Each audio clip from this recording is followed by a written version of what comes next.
Well, we're at the brink. We're just hours away from a possible government shutdown.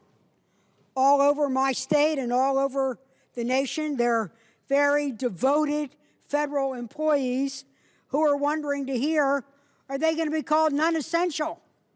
Non-essential to performing important government services. Should they come in tomorrow?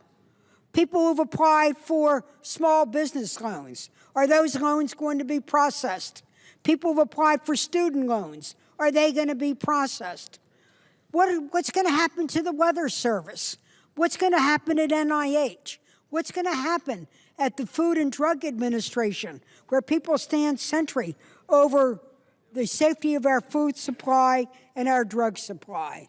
Well, we don't know because we have just tabled the radical bill that the House sent over to us. It was deliberately designed to be politically provocative.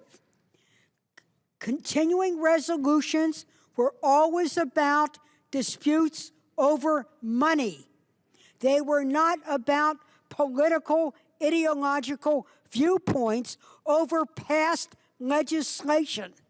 So I'm so glad that what we did just now was to table it and send it back to the House. The Senate acted very responsibly last week on a short-term continuing funding resolution, get rid of politically motivated riders, keep the government working for the American people until November 15th to work at our differences on funding bills. The House sent us back yet one more bill that says if you don't delay the Affordable Care Act for 1 year, we will shut down the government. If you don't eliminate the benefits affecting prevention and particularly women's health, we will shut down government. If the government shuts down tomorrow, it will be because of the House's viewpoint, my way or the highway. A government shutdown is a serious matter. If we don't come together across the aisle and across the dome and across the town to pass a clean, short-term, continuing resolution. Let me take a minute to highlight how damaging a government shutdown is to the day-to-day lives of our American people and our economy. Shutting down the federal government will have immediate and harmful consequences on our economy. Small Business Administration approval loans will be put on hold. 28 million American small businesses will no longer have access to federally assisted loans or technical assistance. In the rural areas, the USDA Rural Development Housing and Farm Loan and Grant Program will stop. Let's go to the safety of our waterways. The Army Corps of Engineers will stop work on all flood control and navigation projects. This is what helps ensure that our ships can travel through America's waterways, whether they're coming up the Chesapeake Bay into the Port of Baltimore, or they're traveling down the Mississippi or the Missouri, or coming into the Gulf. The Department of Commerce will stop economic development, minority business, our international trade and assistance program. Now, I know that the House passed a separate amendment funding active duty military. Well, I would hope so. I would hope so. I mean, these are men and women who put themselves in the line of duty. But I also want to remind people that there are other people every day who are doing a job to protect the health, safety, and law enforcement of the American people. Mr. President, I represent all of the men and women who work at the Food and Drug Administration. It is headquartered in my state. 55%, or 2,000 people, will be furloughed at midnight. FDA will stop monitoring imports at our borders. At the center. And what does that mean? For those men and women who we're going to tell are in session that they're non-essential, that if your job is to stand sentry over the food supply of the United States of America, you are non-essential. If you stand sentry over the safety of our drugs and our medical devices, we're telling you you're non-essential. I don't think the American people support that. They might be cranky a little bit about the federal government here or there, but I think they want their food to be safe, their drugs to be safe, and they want us to move ahead with these devices to make sure they're in clinical practice. Over at the National Institutes of Health, which is located in Bethesda, Maryland, the National Institutes of Health and their subsidiaries that receive extramural funding throughout the United States of America. 70% of the staff at NIH will be furloughed.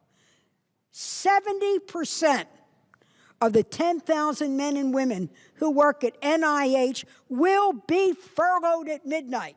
These are the people working on the cure for Alzheimer's. They are working on the cure for autism. They are working on the cure for arthritis. I'm just going through the A words. We could go on to the B words. How about breast cancer? How about cancer itself?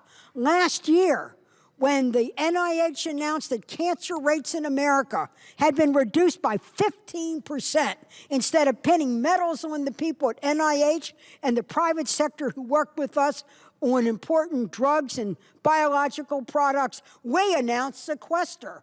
What kind of government would destroy the very people, the very agency that's set up to come up with cures, or in the case of Alzheimer's, cognitive stretch out? 70%. And who are they? They're the lab technician people. They're the people who help run the administrative work that now enables those talented researchers to be able to do it. The NIH Clinical Center won't be able to admit new patients or start new clinical trials.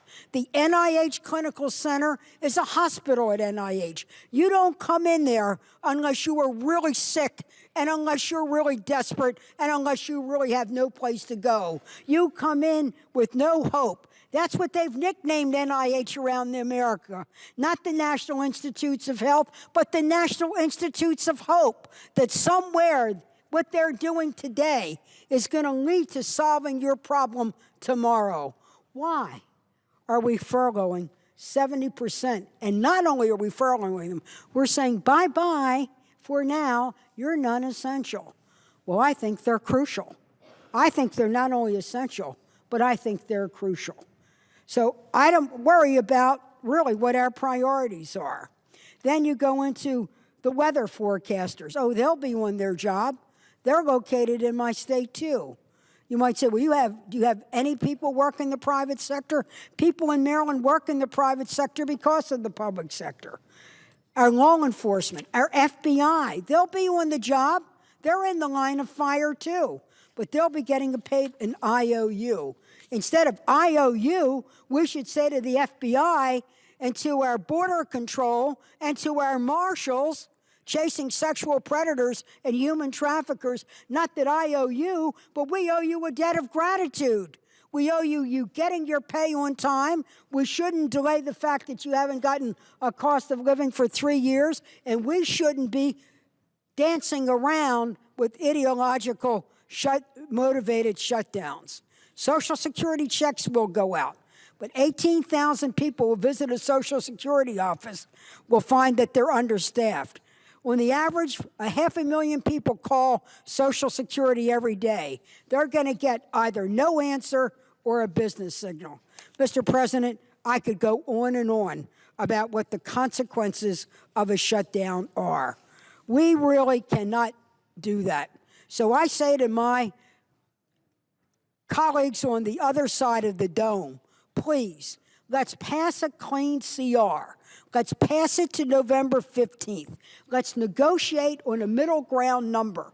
They have a budget at $988 billion, and they accept sequester as the new normal. Let's find a way to cancel sequester, at least for 2 years. I marked up the appropriation bills at $1.058 trillion. That's what the Senate Budget Committee, that's the number that the Senate passed on its Budget Committee in April. There's a $70 billion difference. I'm ready to negotiate, but we can't capitulate. Let's find a middle ground.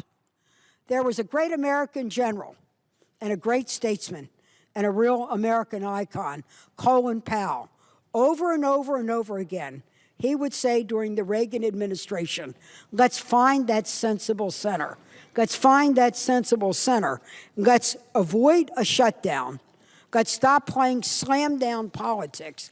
Let's come together and find a way to solve the problem of keeping the government open now, but our long-term fiscal solution of paying down our government debt, I understand that, but also making sure we have a pro-growth budget that lowers the unemployment rate, raises the educational achievement. Find those cures for those diseases affecting the American people. Have an FDA that can get them approved, ensuring safety and efficacy in the hands of our doctors here and doctors all over the world.